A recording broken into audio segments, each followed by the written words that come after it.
Нурпресстин жаңылыктар түрмөгү саламатсыздарбы?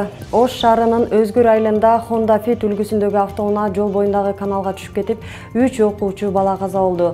Кырсык бүгүн 2-июнга караган түнү саат 2 чамасында катталган. Милициянын маалыматы боюнча айдоочу рулду башкара албай калган. Машинаны Өзгүр айылынын 17 жаштагы тургуну Ак Буура мектебинин бүтүрүүчүсү айдап бараткан. Ал эми бирөөсү ошол эле айылдын 15 жаштагы жашоочусу Алымкулов атындагы мектептин 9-классынын окуучусу.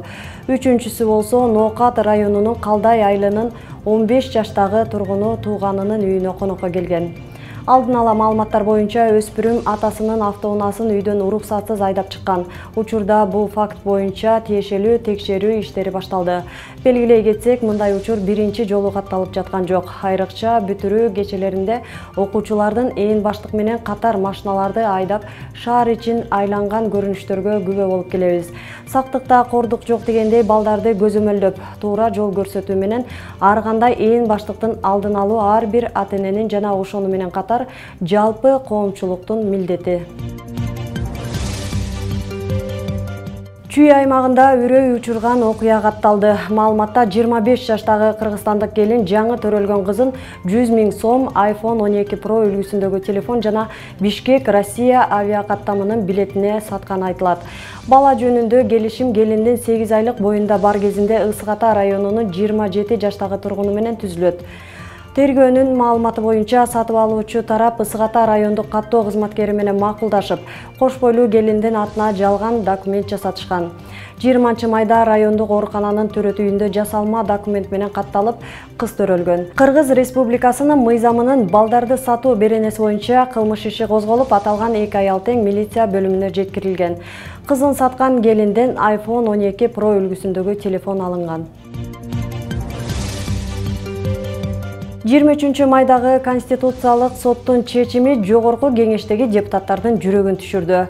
Көрсө Төлөндү Самаков деген жаран эмне үчүн мыйзам баарына бирдей иштебейт?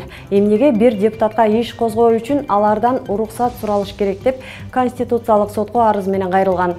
Жыйынтыгында сот жарандын кайрылуусун канааттандырып чечим чыгарган. Мындай кооптуу чечими үчүн Жанар Акаев Конституциялык соттун төрагасын кызматтан четтетүүнү талап кылды. Көрсө мыйзам боюнча депутат кылмыш учурунда кармалбаса, аны жоопкерчиликке тартуу үчүн парламенттин көпчүлүгүнүн макулдугун алуу керек экен.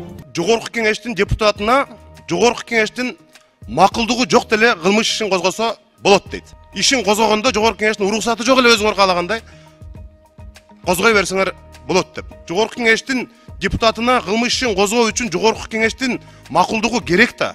Биз сурашыбыз керек да, эмне үчүн кылмыш ишин козгоп атасың биздин кесиптешибизге деп.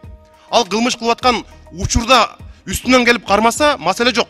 Баш мыйзамда жазылган, анда кылмыш жоопкерлигине тартылат. Эмне кылабыз эми? Мындан ары эмне мал чарбачылыгы, дыйканчылыктан башка дагы бир нерсе сүйлөйбүзбү? Кандай кылабыз? Бул чечим боюнча коомчулукта түрдүү пикир айтылууда. Кайбирлери мыйзам бардыгына бирдей депутаттардын кол тийбестиги алыныш керек дешсе, бир тарабы бул чечимди башкы прокуратура тарабынан депутат Мадумаровго каршы козголгон иштер менен байланыштырышат. Айта кетсек, башкы прокурор Курманкул Золошев Адахан Мадумаровду кылмыш жолуна тартуу үчүн жогорку кеңештин макулдугун сурады. Мадумаровго 4 берене боюнча кылмыш иши козголгон. Учурда парламентте бул боюнча 8 адамдан турган комиссия түзүлгөн. Белгилей кетсек, былтыр март айында дагы Золошев Мадумаров жөнүндө жогорку кеңештин макулдугун сурап кайрылган, бирок сунуш канааттандырылган эмес. Нурпресс маалымат борборунун кат куржунуна карапайым калктан келген суроолорго прокурордон жооп алып берүү максатында түз суроого түз жооп берүүсүн алып чыгуу үчүн 6 айдан бери тиешелүү прокурорлор менен маек куруу мүмкүнчүлүгүн издеп келет. Рубрика боюнча эфирден анонс дагы берилген. Прокурорду студияга чакыруу максатында байланышкан учурда ар кандай шылтоо менен жарым жылдан бери жашыра турган иши бардай качып келишет. Алсак, башкы прокуратуранын басма сөз кызматынын жетекчиси Сирожидин Самалидин Камалидиновго бир нече жолу ооз-2 кат аркылуу да кайрылып келебиз. Белгилей кетсек, президент Садыр Жапаров прокурорлорду кабинетке камалбай, жерлерге барып, эл менен жолугушуу өткөрүп, суроолоруна жооп берүүгө милдеттендирген. Бирок эл менен жолукмак мындай турсун, жөнөкөй элдин суроосуна жооп алуудагы кыйынчылыкка туруп жатат. Балким буга чейин жүйөлүү себептер менен маселе чечилбей келсе, мындай ачык кайрылуудан кийин башкы прокуратуранын басма сөз кызматы элдин кызыкчылыгы үчүн кызматташууга кызыктар болор деген үмүттөбүз. Нурпресстин жаңылыктарын YouTube, Instagram, Telegram, Facebook'tan окуй аласыздар. Нурпресс чындыктын изи менен.